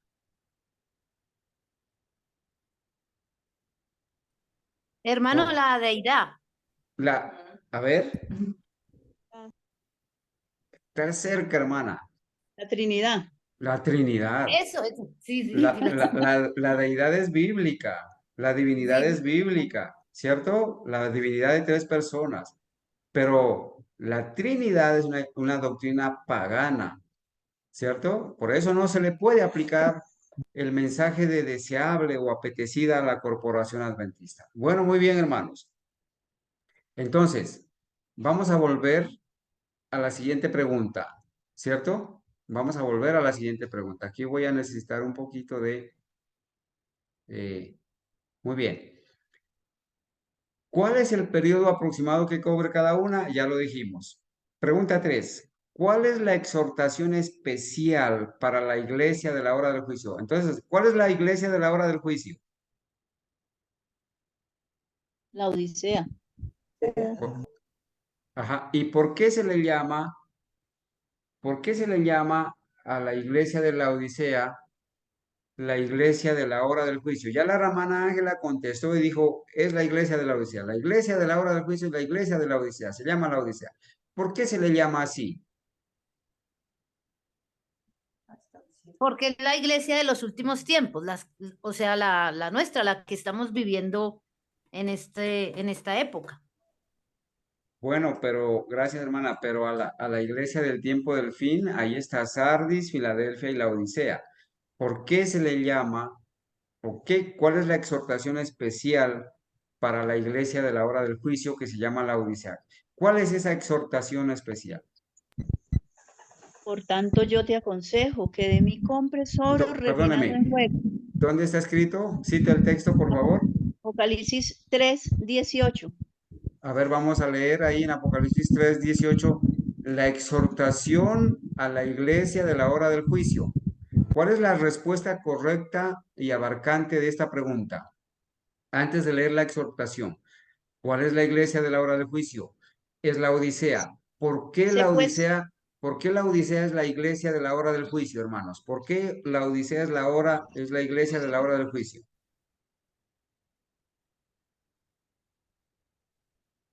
Porque es la última iglesia, hermano. Hermano, porque en este tiempo, en el tiempo en que se va llevando el juicio investigador. Muy bien, hermano. Muy bien, hermano Jairo. Sí, es la última iglesia. Está bien, hermana Francis. Pero la iglesia de la Odisea es la iglesia que cubre el periodo desde 1844 en adelante hasta la venida de Cristo. ¿Cierto? Y en ese periodo se realiza el juicio investigador. Pregunta, antes de que la hermana Ángela continúe. Pregunta, ¿de qué periodo a qué periodo se realiza el juicio investigador? Que me responda alguien, por favor. ¿De qué periodo a qué periodo? ¿De qué parte a qué parte se realiza el juicio investigador? De Hermano, de 1844. 1844 al fin del tiempo. Del no. tiempo de gracia. Cierre el tiempo de gracia. A ver, hermana Al- Adriana. A ver, hermana Adriana. Organice la idea. Desde 1844 hasta el fin del tiempo. Hasta cuando Sí, el Señor, o sea, No sabemos el a la finalización Cierre el de, tiempo de gracia, o sea, hermano. al comienzo del tiempo de gracia, cuando se termine, cuando comience, o sea, Cuando termine. hermano, hasta Cuando cuando el Señor termine. Jesús sale del lugar, hasta cuando el Señor Jesús sale del lugar santísimo. No Muy sabemos en bien. qué momento, ¿no? Ahí se Claro termina que el tiempo de sí. la gracia. Entonces noten, la obra del juicio, la obra del juicio investigador, ¿sí? La obra del juicio investigador como tal, se realiza desde 1844 hasta el cierre de la gracia, cuando el Señor deje de interceder y arroje el incensario al suelo, ¿cierto? A esa iglesia, que es la última iglesia, como ustedes lo han dicho, que es la iglesia de la Odisea, se le hace una reprensión especial. Hermana Ángela, lea, por favor, ¿cuál es el mensaje o la exhortación especial que se nos hace a nosotros que estamos viviendo en este periodo de esta iglesia? Adelante, hermana Ángela. Y haz el comentario, por hermano. favor. Apocalipsis 8, perdón, Apocalipsis 3:18 nos dice: por tanto, yo te aconsejo que de mí compres oro refinado en fuego, para que seas rico, y vestiduras blancas para vestir, y que no se descubra la vergüenza de tu desnudez, y unge tus ojos con colirio, para que veas. Yo reprendo y castigo a todos los que amo. Sé pues celoso y arrepiéntete. El verso 19. Bueno, ¿qué tiene de especial este mensaje, hermanos? ¿Qué es para nosotros? ¿Qué tiene de especial? ¿Cuál es la exhortación especial para la iglesia de la hora del juicio? ¿Qué es que se nos recomienda, hermanos? Eh, las vestiduras blancas, sobre todo es la pureza en carácter, en todo el sentido de la palabra. Eso representa las vestiduras blancas y el colirio es para el Espíritu Santo, para nosotros poder ver qué defectos tenemos y poderlos Confesar nuestros remediar y pecados, confesar nuestros arrepentirnos. pecados y arrepentirnos y hacer todo lo recto y correcto delante de los ojos de Dios. Eso representa prácticamente la amonestación que nos da ahí a través del versículo 18 y 19 de Apocalipsis 3. Muy bien, hermano. Entonces, oro refinado en fuego, vestiduras blancas y el colirio, ¿no? Y eso, cada cosa de esos tiene su significado. Esa fe pura, la justicia de Cristo y el discernimiento, la unción del Espíritu Santo para poder entender las verdades para este tiempo.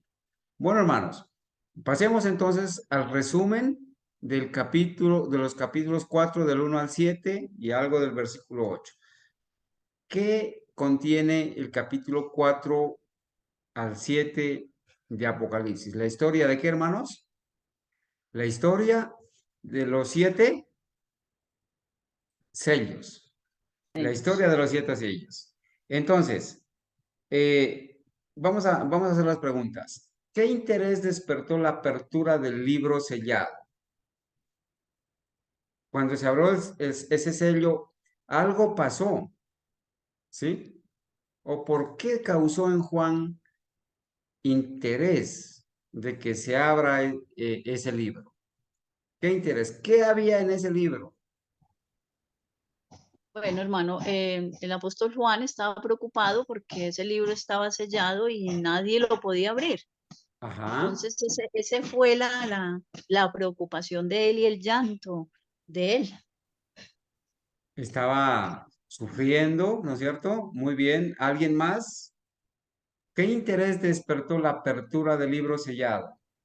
Y porque en él estaba la verdad, hermano. Claro que sí, hermana Elisa, porque en él Porque en había él algo, estaba la verdad. Está la estaba, verdad. estaba la verdad. ¿Y cuál era la verdad?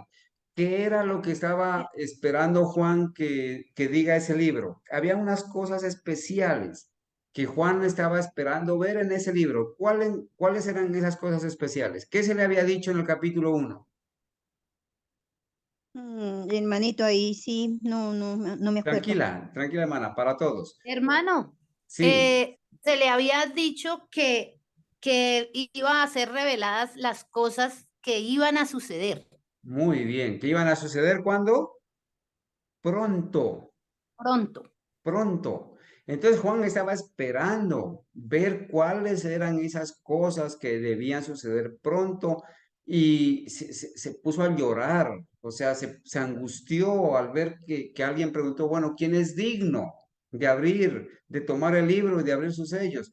Y no había nadie, ¿no? Y no había nadie. Entonces Juan se puso a llorar, le causó esa ansiedad de saber qué era lo que iba a suceder, porque Juan quería ver eso para comunicarlo como profeta que era, escogido por Dios, quería comunicarlo. Hermanos, a nosotros nos debe causar ansiedad ahora como ministros, pastores, evangelistas, instructores bíblicos, obreros médicos, misioneros.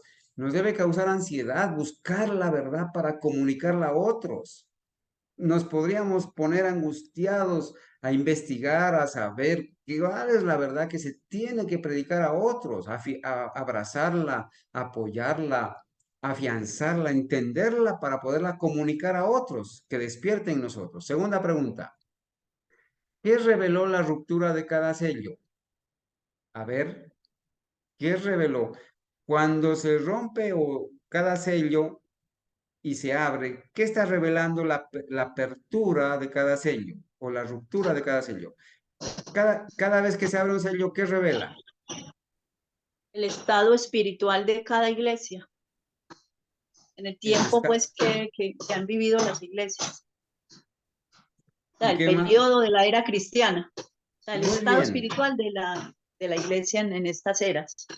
claro que sí. O sea, cuando se rompe cada sello, ¿qué se presenta?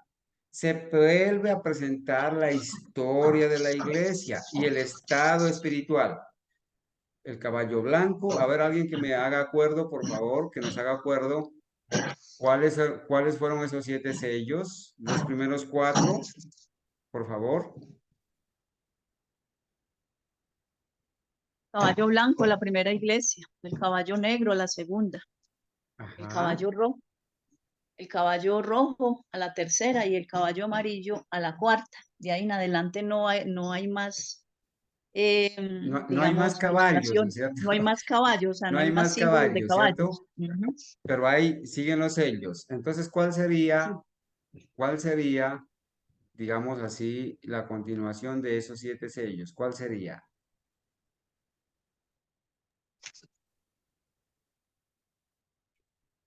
Bueno, ¿qué reveló la ruptura de cada sello? También reveló periodos de la iglesia cristiana. ¿Recuerdan? Periodos de la iglesia cristiana. Nosotros vimos aquí en el libro que estamos revisando, ¿cierto?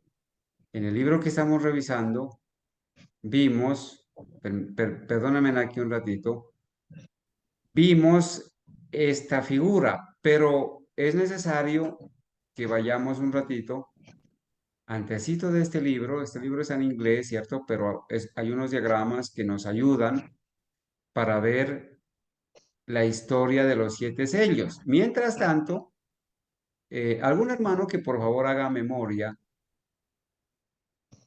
y nos recuerde el tiempo o los periodos proféticos que abarcan cada sello.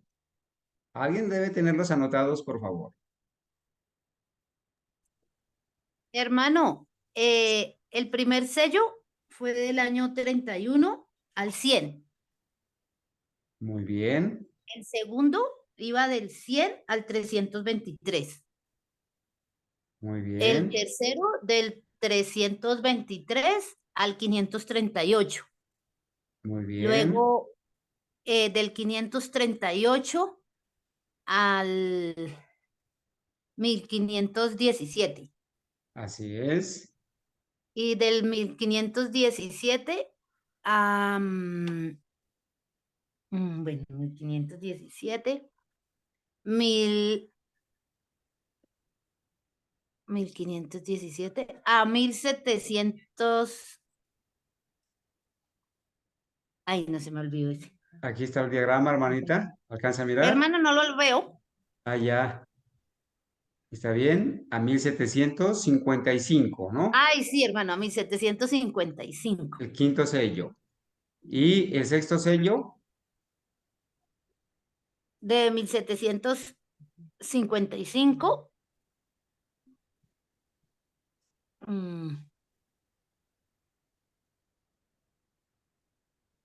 Gracias, hermana Diana. ¿Alguien que le ayude? Tiene buena memoria, hermana Adriana. Gracias a Dios que se ha grabado estas fechas importantes. Sabemos que ustedes no están mirando el diagrama. ¿Alguien que le ayude? ¿El sexto sello de 1755 hasta cuándo? Dice Daniela, hasta el fin. Pregunta, ¿por qué, hermanos, el sexto sello no tiene fecha definida de terminación? ¿Por qué? Hermano, porque el sexto sello va hasta cuando se acaba el tiempo de gracia, o sea, cuando venga Jesús, porque el séptimo sello se abre cuando Jesús deje caer el incensario, cuando salga del lugar santísimo. A ver, hermanos, alguien, gracias, hermana Franci, alguien que pueda corregir o hacer alguna aclaración al respecto. Hermano, el sexto sello no tiene tiempo definido porque no sabemos cuándo es la venida de Jesús, no fue revelada. El sexto Ya. sello llega hasta antecitos. Y por poner pues un ejemplo, digámoslo así de manera humana, hasta los últimos minutos antes de que Cristo comience a descender, porque el séptimo sello se revela en Apocalipsis 8, donde se presenta el silencio en el cielo y es porque Jesús está descendiendo con todas las huestes angélicas. Muy bien, muchas gracias. Entonces, hermanos, gracias, hermano. Mire, la hermana Adriana nos ha hecho memoria y aquí está el diagrama. ¿Cómo creían nuestros pioneros? El primer sello del año 31 al año 100, caballo blanco. Segundo sello del año 100 al 323, ¿sí? Caballo rojo. Tercer sello del 323 al 538, caballo negro. Y cuarto sello del 538 al 1517, caballo amarillo. De 1517 a 1755 va el quinto sello, ¿cierto? La época de la Reforma. El sexto sello da de 1755 hasta el fin, no hasta el cierre de la gracia, no, sino hasta el fin, ¿cierto? Y tiene un periodo indefinido porque no sabemos el día en que Cristo venga. No sabemos, por eso ellos lo pusieron indefinido. Nadie sabe el día ni la hora, hasta que Cristo venga. Recuerden, hermanos, que después de que se cierre la gracia hasta la segunda venida, del cierre de la gracia a la segunda venida, hay un espacio de tiempo y hay unos eventos. ¿Qué eventos suceden desde que se cierra la gracia hasta la segunda venida? Mencionen algunos, por favor. Descenso de la lluvia tardía, el Espíritu Santo. A ver, vuelvo a hacer la pregunta, hermana Ángel. Las plagas, hermano. Desde que se cierre la gracia hasta la segunda venida, ¿qué eventos suceden? Las plagas, el descenso de las plagas. Las 7 plagas. La gracia ya se ha cerrado, ¿no, hermana Ángela? Sí. Por eso, Sí. ¿sí? La lluvia tardía ya ha sucedido. Entonces, desde el cierre de la gracia hasta la segunda venida de Cristo, sucede las plagas. ¿Qué más sucede? Decreto de muerte. La resurrección de los justos. El decreto de muerte que no va a ser efectivo, ¿cierto? Ya, porque se ha cerrado la gracia. La El gran resurrección, tiempo de angustia, hermano. el gran tiempo de angustia, muy bien, hermana, el gran tiempo de angustia para los impíos.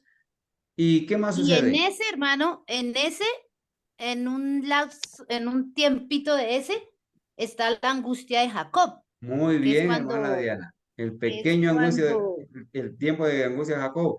La hermana mencionó, la hermana Franci, la resurrección especial también sucede. Sí, la resurrección especial que sucede horas antes de que aparezca Cristo y resuciten todos los justos de todas las épocas, desde el Edén hasta 1844. Eso sucede. Y entonces la pregunta, ¿cuándo empieza el séptimo sello? Cuando ¿Qué trae Cristo comienza qué trae la apertura del séptimo sello? el silencio en el cielo, es cuando Cristo comienza a descender con todos sus ángeles. Ajá, entonces la apertura del séptimo sello trae la venida de Cristo y el silencio en el cielo, ¿no es cierto? Trae la venida de Cristo y el silencio en el cielo. Entonces, hermanos, la pregunta más sencillita, ¿cuál es la diferencia? ¿Cuál es la diferencia en tiempo entre las 7 iglesias y los 7 sellos? Hay una diferencia al iniciar, ¿cierto? ¿Cuál es esa diferencia? Pues hermano, que las iglesias comenzaron en el año 27 y los Ajá. sellos en el 31. Muy bien. Jimena también respondió igual. Gracias. Felicitaciones. Y al final, ¿qué diferencia Los, habrá? los sellos van hasta la venida de Cristo también. Pues van hasta la venida de Cristo, el último sello. A Se hace ver, la pregunta es, bueno, la pregunta es, ¿cuál es, hermano? ¿cuál es Le la repito. diferencia en tiempo? ¿Cuál es la diferencia en tiempo entre las 7 iglesias, y los 7 sellos? Al final y Una semana, al inicio y al final. ¿Cuál es la diferencia en tiempo entre las 7 iglesias y los 7 sellos? Hermano, bueno, las 7 iglesias, la última iglesia, vimos que iba hasta el cierre del tiempo de gracia. Ajá. ¿Sí? Y los sellos van... A ver, corrijamos ahí. ¿Las 7 iglesias van hasta cuándo?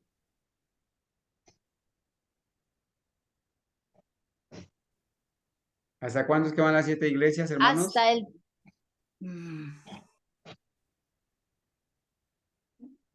Hermano, en los 7 sellos no se menciona 1844 y la Odisea comienza en 1844. Hay una diferencia ahí o sea, hay ¿cómo le digo yo, hermano? O sea, en las iglesias no menciona a 1755, como menciona el sexto sello, Bueno, ¿cierto? Que comienza en 1755. bueno, sí, hermana Ángela, son detallitos internos, ¿no es cierto? Pero la Ajá. pregunta es, hermano Hermano Luis, la pregunta es esta, hermano, para que se entienda. La pregunta es esta. ¿Cuál es la diferencia entre 7 iglesias y 7 sellos? Al inicio y al final. No en la mitad, no. Al inicio y al final. Ya la hermana Adriana nos dijo. La diferencia al inicio es que las 7 iglesias empiezan en el año 27 y los 7 sellos en el año 31. Hay una diferencia de 4 años. Muy bien. Y al final, ¿cuál es la diferencia? ¿Hasta dónde van las 7 iglesias? Sí. Hermano Luis tiene la palabra. Adelante, hermano. Las 7 iglesias terminan en la segunda venida de Cristo y Sí. los sellos terminan con el fin del milenio. Muy bien, hermano. Muy bien.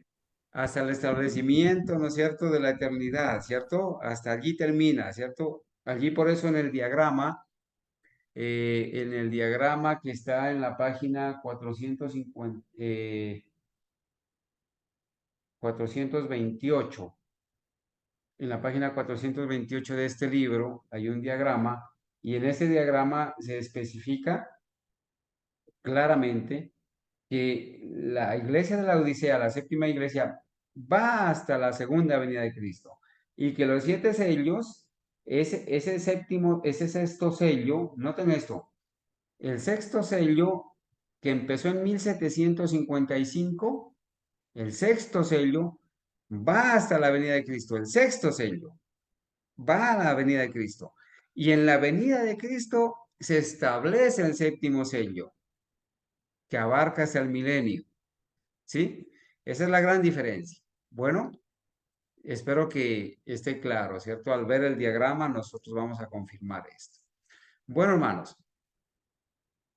hermanos, ¿les parece bien que el método de estudio está bien, ¿cierto? Participativo, nos pone a pensar y nos pone a recordar. Interesante, ¿no es cierto? Esa manera como estamos estudiando. Vamos a avanzar un poquito y vamos a responder así rápidamente. ¿Qué interés despertó la apertura del libro sellado? Ya lo dijimos. ¿Qué reveló la ruptura de cada sello? Tiempos proféticos de la iglesia, periodos de la iglesia. Pregunta 3. ¿En qué punto del sexto capítulo estamos viviendo ahora? A ver, hermanos. Esta es una pregunta bien importante. ¿En qué punto del sexto capítulo de Apocalipsis?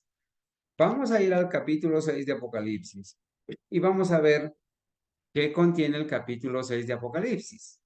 El capítulo 6 hermanos, contiene los 6 primeros sellos. Los 6 primeros sellos. ¿Sí? Contiene el primer sello, el segundo sello, tercero, cuarto, quinto y sexto. El sexto sello va del versículo 12 en adelante. Entonces la pregunta es, ¿en qué punto del sexto capítulo estamos viviendo ahora? ¿En qué En el punto? sexto sello, hermano. En el sexto sello. ¿En qué punto del sexto capítulo? ¿En qué versículos? Estamos viviendo entre las señales. La primera señales que fueron el terremoto, el día oscuro y la caída de las estrellas. Y en ese intermedio, donde se dan las últimas señales, que el cielo se rasga como un pergamino y ocurre el gran terremoto, donde se mueven las montañas, bueno, las islas desaparecen. Estamos viviendo en ese intermedio. De estas primeras señales, como ya mencioné, en el capítulo 12, en el verso 12, donde dice, mire, cuando abrió el sexto sello y he aquí, me disculpan un segundo, hermanos, que Hermana Ángela, tranquila, hermana Ángela, gracias Sí. por esa respuesta tan precisa y tan preciosa. Hermanos, no podríamos decirlo mejor. En el sexto sello, ¿sí? En el capítulo 6 de Apocalipsis, se presenta la historia de los 6 primeros sellos. Al final se presenta el sexto sello. En ese sexto sello se presentan unos eventos. ¿En qué época estamos viviendo del capítulo 6 de Apocalipsis? Estamos viviendo en la época del sexto sello. ¿En qué época de los eventos del sexto sello estamos viviendo? Hay unos eventos que ya sucedieron del sexto sello y hay otros eventos que faltan por suceder. Y nosotros estamos viviendo en el intermedio de esos eventos que ya sucedieron y de esos eventos que faltan por ocurrir. ¿Cuáles son los eventos que ya sucedieron? Vamos a leer. Hermana Adriana, vamos a leer cuáles son los eventos que ya sucedieron. Usted me va a contestar la pregunta. ¿Cuáles son los eventos que ya sucedieron? Y la hermana Gabriela López va a responder cuáles son los eventos que faltan por suceder del sexto sello. Voy a leer. Versículo 12 de Apocalipsis 6. Miré cuando abrió el sexto sello y aquí hubo un gran terremoto. El sol se puso negro como tela de silicio y la luna se volvió toda como sangre. y las estrellas del cielo cayeron sobre la tierra como la higuera deja caer sus higos cuando es sacudida por un fuerte viento. Estoy haciendo un silencio a propósito, estoy haciendo una pausa a propósito. Sigo leyendo. Y el cielo se desvaneció como un pergamino que se enrolla, y todo monte y toda isla se removió de su lugar, y los reyes de la tierra, y los grandes, los ricos, los capitanes, los poderosos, y todo siervo y todo libre, se escondieron en las cuevas y entre las peñas de los montes. Y decían a los montes y a las peñas, caed sobre nosotros y escondernos del rostro de aquel que está sentado sobre el trono y de la ira del Cordero, porque el gran día de su ira ha llegado, ¿y quién podrá sostenerse en pie? Entonces la pregunta, si estamos viviendo en la parte final del capítulo 6, de los versículos 12 al 17, y hay algunos eventos de este sexto sello que ya sucedieron. ¿Cuáles son, hermana Diana, los eventos del sexto sello que ya sucedieron? Los que ya sucedieron nada más. ¿Cuáles son? Pues los que ya sucedieron, hermanos, son el terremoto de Lisboa, el Ah, oscurecimiento del sol, y cuando la luna ya. se volvió roja como sangre, y la caída de las estrellas. Muy bien, hermana Diana. Muchas gracias. ¿Qué eventos faltan por suceder del sexto sello, hermana Gabriela López? La hermana Gabriela tuvo como un problema con el audio o algo así, no sé si ya lo restableció. A ver, hermana Gabriela, confírmeme. A ver, voy a mirar si está bien con el audio, la hermana Gabriela. Hermana Gabriela, ¿me está escuchando? A ver, hay un micrófono abierto. Mi hermano Jorge Humberto abrió el micrófono. ¿Me está escuchando, Jorge Humberto? Ahí tiene abierto el micrófono. ¿Va a responder?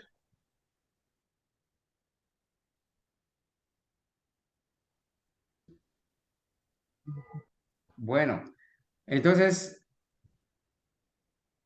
alguna persona que responda a la pregunta, ¿qué eventos del sexto sello faltan por suceder? Hermano, en el verso 14 dice, el cielo se desvaneció como un pergamino que se enrolla. Luego, otro evento, y todo monte y toda isla se removió de su lugar, que es el gran terremoto que va a ocurrir ya antecitos, minutos antes, por así decirlo, antes de que Cristo venga. ¿Sí? Y ya sigue aquí los reyes de la tierra y los grandes y los ricos y los capitanes y los poderosos, todo siervo, todo libre, se escondieron en las cuevas de entre las peñas de los montes.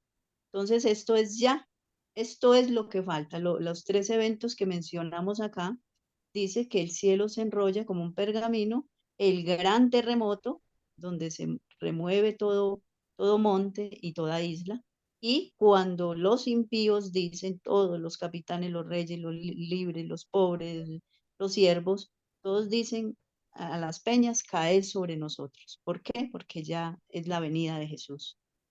Muy bien, hermana Ángela. Le faltó un hito, como decimos acá en Pasto. Le faltó uno solito. ¿Qué evento le faltó? A ver, hermanos. Y usted misma, hermana. ¿Qué evento le faltó?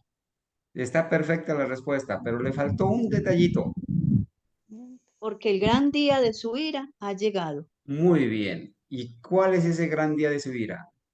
¿Y quién podrá sostenerse en pie? La venida de Cristo ya él viene para dar la paga a todos los impíos, a Muy todos los de bien. la tierra. Entonces, ese gran día de su ira que ha llegado, ojo, el gran día de su ira que ha llegado no son las 7 plagas, porque las 7 plagas ya han pasado 6, ¿cierto? Ya han pasado 6. El día de la ira, de las copas de la ira ya han empezado desde que se cerró la gracia y ya han sido vaciadas 6 copas. La séptima copa trae la venida de Cristo. La séptima Sí, plaga trae la venida de Cristo. El gran día de su ira es, ¿cierto? la Esa venida. destrucción a los impíos, los que van a estar vivos, esa destrucción. Y en un sentido secundario, abarca también al final del milenio, cuando todos los impíos son resucitados y entonces van a ser destruidos para siempre. Bueno, entonces, ¿Cuál es la obra especial para nuestro tiempo? En primer lugar, ¿qué tiempo estamos viviendo? ¿En qué tiempo estamos viviendo? ¿En qué iglesia y con qué mensaje? Juicio investigador en la iglesia de la Odisea. Muy bien, estamos viviendo en la iglesia de la Odisea con un mensaje especial, ¿sí? Estamos viviendo en la época del sellamiento, ¿sí? Estamos viviendo en el tiempo donde no se ha cerrado todavía la gracia. Estamos viviendo en el tiempo del mensaje de los tres ángeles que se van a unir al mensaje de Apocalipsis 18 para dar el fuerte pregón. ¿Y cuál es la obra especial entonces que debemos hacer en este tiempo?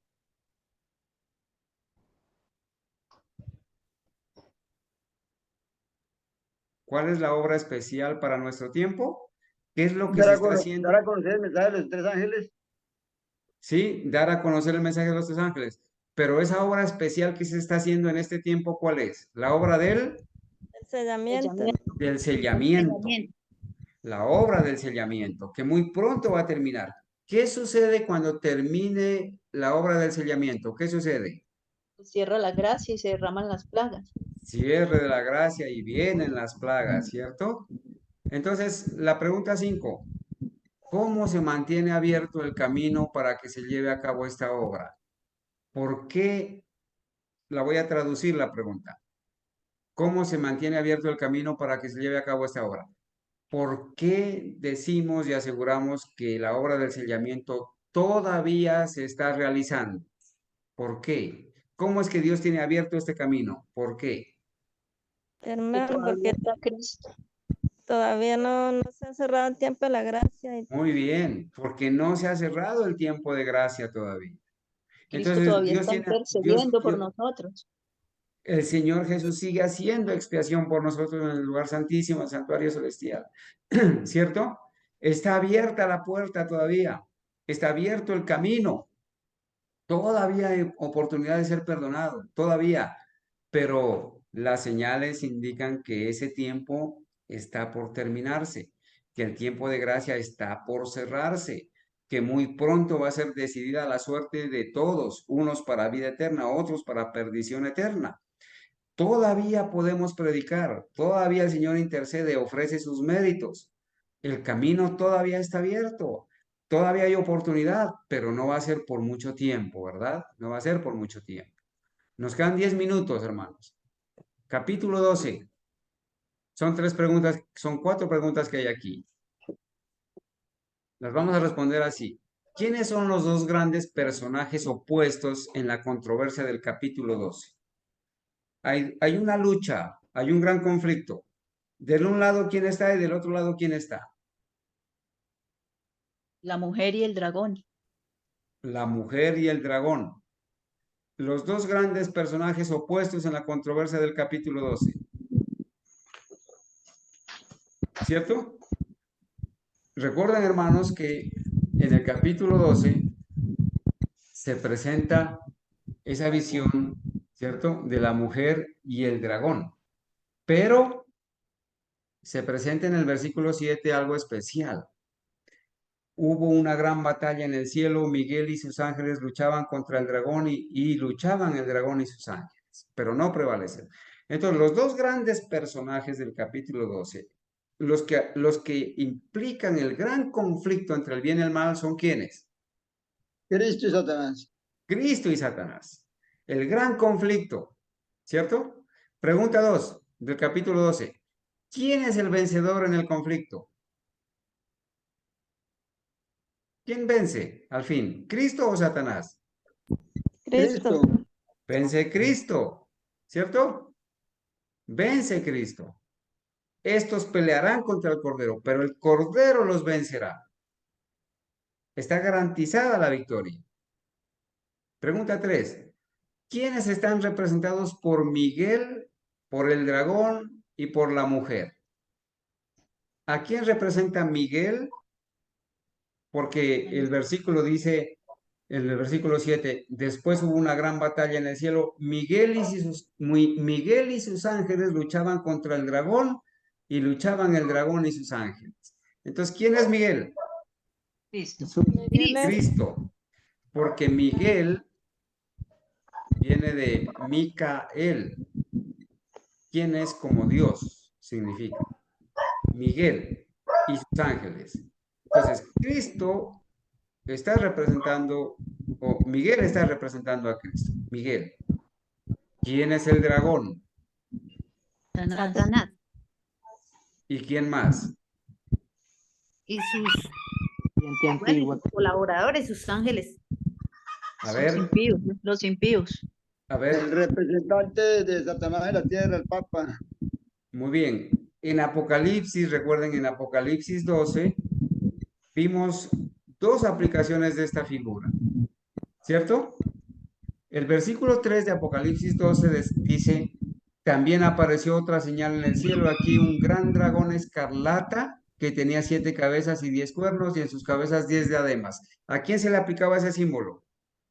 A Roma pagana, A Roma pagana. porque decía un gran dragón escarlata. Y esos son los colores que utiliza Roma. Muy bien, el Roma pagana. gran dragón. Hermanos, Y en la habla de, Biblia, sí, hermano. Habla de 7 cabezas, que son 7 formas de gobierno de Roma. muy bien. En la Biblia el diablo no tiene 7 cabezas, ¿no? Ujú. Pero la Roma pagana sí. Las 7 formas de gobierno de Roma. En la Biblia no dice que el diablo es color rojo. El diablo es el diablo, no dice el color del diablo. Pero de la Roma pagana sí, es un dragón escarlata porque el color rojo representa la sangre de los mártires que este poder perseguidor mató, ¿cierto? Pero en Apocalipsis 12:7 se presenta la lucha de Miguel y sus ángeles contra el dragón y sus ángeles. Acá en el versículo 7 está representando a Satanás. Entonces no se olviden esto, hermanos. Hermano, En Apocalipsis 12 hay una doble aplicación del dragón.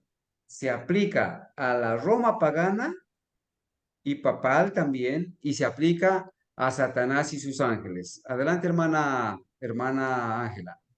hermano, hablando de las características, cuando usted, bueno, se dice acá, y el análisis de Urias Smith, donde dice de que Satanás no tenía que 7 cabezas, ni era rojo, y por eso es que hoy en día lo pintan rojo con cachos, y con cola, porque en el verso 4 dice, y en su cola arrastró la tercera parte de las estrellas. Entonces, por eso es que hoy en día lo pintan con cola, porque Ah, aquí claro que habla sí. de cola y la cola es mentiras. Con sus mentiras arrastró a todos los ángeles que arrastró, pero no es que sea una cola literal, sino que la Biblia habla de cola, es mentira, simboliza Perfecto. grandes mentiras de Satanás.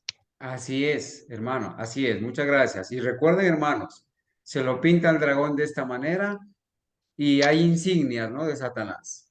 Hay equipos de fútbol. Acá en el caso de Colombia, hay un equipo que se llama el América de Cali y tienen de insignia, tienen al diablo, así de rojo con su trincha ahí, es su tridente, ¿cierto?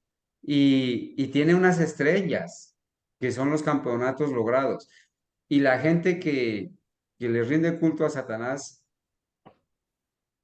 van y seguidores y se visten con la camiseta y cuando hace un gol y los jugadores de ese equipo y de cualquier otro equipo vienen a celebrar el gol y me disculpan hermanos y hacen el símbolo Satanás reina y los hinchas se levantan en el estadio y aplauden a Satanás y le rinden culto a Satanás.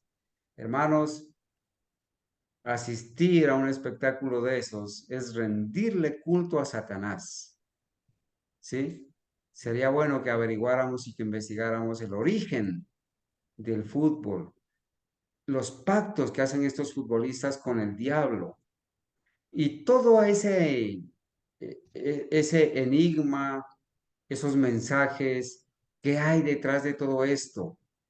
Hermanos, lamentablemente, cuando hay estos partidos de fútbol, cuando el diablo reúne a sus súbditos, cuando el diablo reúne a sus súbditos en un estadio o detrás de un televisor, sobre todo, hermanos, para menospreciar las horas de culto, menospreciar el momento de oración para decirle al Señor, no me interesa el culto, no me interesa el estudio, no me interesa la oración, yo más bien me voy a rendirle a culto a Satanás. Me voy para el estadio, en lugar de asistir al culto, me voy a conectar al partido de Colombia con Brasil o con Uruguay.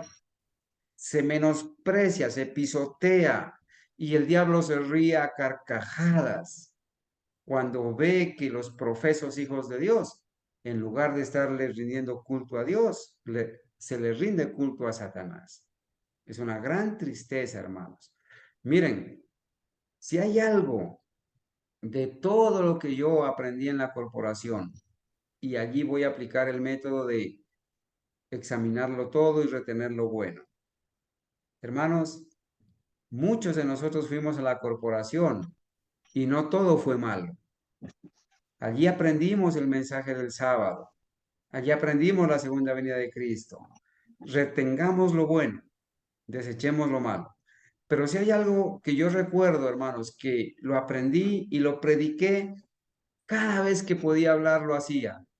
Así repetitivamente, es esto, hermanos. Los pasos para caer en apostasía a nivel personal están resumidos en 4 aspectos. En 4 aspectos. Y los voy a mencionar. Hay 4 pasos que los podemos dar de una manera indistinta, no en orden, indistinta, que nos van a llevar a la apostasía. El primero es la falta de oración personal. Una persona que solo ora, pronto dejará de hacerlo. Y hay personas que no oran. Están dando el primer paso a la apostasía. El segundo paso es la falta de estudio personal. Una persona que no estudia la Biblia de manera personal, que no lee, está dando un paso a la apostasía. El tercero es la falta de congregarse como iglesia. Asistir a los estudios virtuales, a guardar el sábado virtualmente, así sea virtualmente.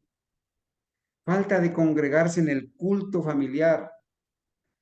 Falta de congregarse es un paso a la apostasía. Entre nosotros hay personas que no se están congregando con nosotros. No se congregan con nosotros. Están con nosotros, pero no se congregan con nosotros.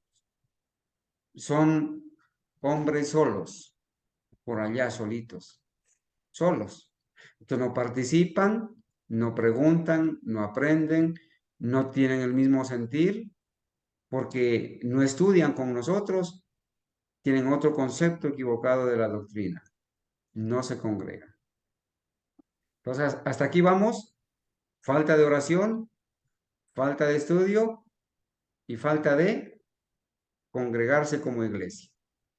Cuando las personas menosprecian las horas de culto y no se congregan por irse a otras actividades, están corriendo, están dando pasos gigantes a la apostasía. Hermanos, quizás nosotros a veces perdemos tiempo en otras cosas, pero sacrificar la hora de culto, la hora de estudio, por irse a otras actividades, es un paso a la apostasía. Y lamento decirles, hermanos, que a mí me ha tocado a veces iniciar el programa con 1 o 2 personas.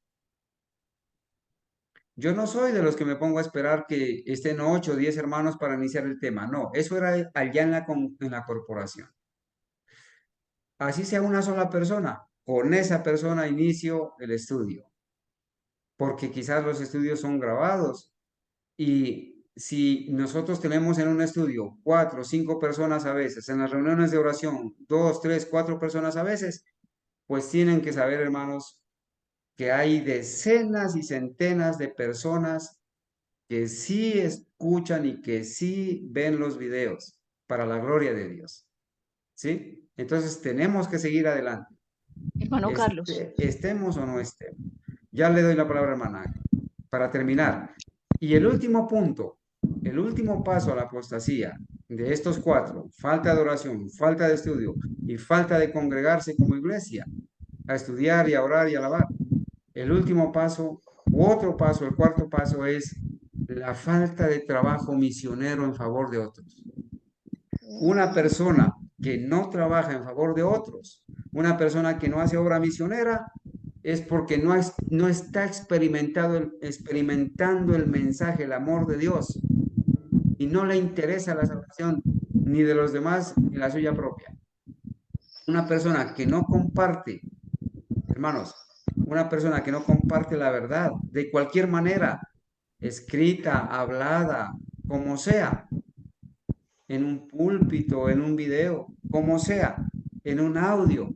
Una persona que no esté compartiendo la verdad quiere decir que no ha nacido como misionero y está en un grave peligro. Hermana Ángela, y termino allí porque el tiempo se nos fue. Hermana Ángela. Sí, aprovecho la oportunidad ya que están todos los hermanos para hacerles la invitación nuevamente a los lunes al grupo de oración, porque estas reuniones de oración nos fortalecen mucho. Voy a nombrarlos a cada uno. A la hermana Adriana, al hermano Alfonso. El hermano Alfonso a veces nos acompaña y la hermana Adriana también de vez en cuando, la hermana Ana, la hermana Denis, Elisa Torre, la hermana, la familia López, Gabriela López, Hugo, Humberto, Jairo Vázquez, Luis Francisco, Mónica y la hermana Olga y mi hermana Soraya. A todos está la invitación abierta nuevamente para que asistan a la reunión de oración los lunes a las 7 de la noche. Muchas gracias, hermana Ángela. Entonces, ¿quiénes están representados? Ya lo dijimos. Bueno, dijimos, Miguel representa a Cristo, el dragón a Roma pagana y a Satanás y sus ángeles. La mujer, el pueblo de Dios, la iglesia pura. ¿Quién está detrás de todas las persecuciones de este mundo? Satanás y sus ángeles, con sus poderes romanos, pagano y papal. Capítulo 13. ¿Con qué símbolo se representa la historia de la iglesia y el estado del viejo mundo? ¿Con qué símbolo, hermanos? Con la primera bestia de Apocalipsis 13, de 3 razones por las que la bestia de 2 cuernos no podía ser otra fase de la primera bestia. ¿Por qué Estados Unidos no es continuación de Roma? Porque en primer lugar, esta segunda bestia surge de la tierra, la primera surgió del mar. La primera tenía carácter político religioso, ¿cierto? La primera bestia da blasfemias contra Dios. Esta bestia de acá es un poder político, ¿cierto? Que va a ser imagen de la bestia, de la primera bestia. ¿Qué debe ser una esencia de la imagen de la bestia? ¿Cómo podemos resumir lo que es la imagen de la bestia? La unión de la iglesia y el Estado para apoyar fines de la iglesia romana. ¿Cuál es la marca de la bestia? El domingo obligatorio, puesto por la ley, sustituyendo el sábado del Señor. ¿Y cuál es la marca o sello de Dios? El día de reposo del Señor, el santo sábado. De esta manera, hermanos, terminamos haciendo un resumen lo más sencillo que se pudo, pero gracias a Dios, hermanos, bien participativo con los hermanos y para la gloria de Dios, pues aquí terminamos. Vamos a decirles, hermanos, que el próximo sábado continuamos la segunda parte del libro de Apocalipsis, la segunda parte. Y vamos a empezar con Apocalipsis 14. Entonces vamos a empezar en esos 3 meses el estudio de Apocalipsis 14 a Apocalipsis 22. Es muy interesante y esperamos que nuestros hermanos, al final de estos 3 meses que faltan, podamos tener una idea más clara, más concreta y más racional y sujeta a la verdad de lo que es el libro de Apocalipsis. Entonces, hermanos, muchas gracias por haber participado en este estudio, en este repaso. Vamos entonces a dejar que el tiempo nos permita entrar en esta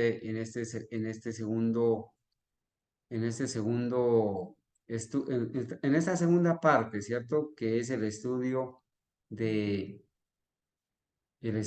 la parte del culto, ¿cierto? La parte del culto. Vamos a ver, con la ayuda de Dios, que podamos estudiar. No sé qué pasó. Hay un mensaje, no sé, parece que uno de los integrantes cambió, no sé, el idioma. Esperamos que no hayan travesuras. Vamos a poner el himno del el culto para iniciar, hermana Ángela, si es tan amable, se va preparando.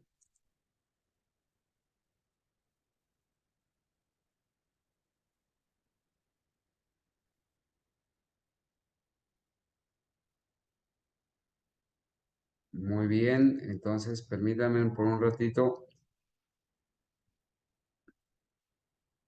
Ay,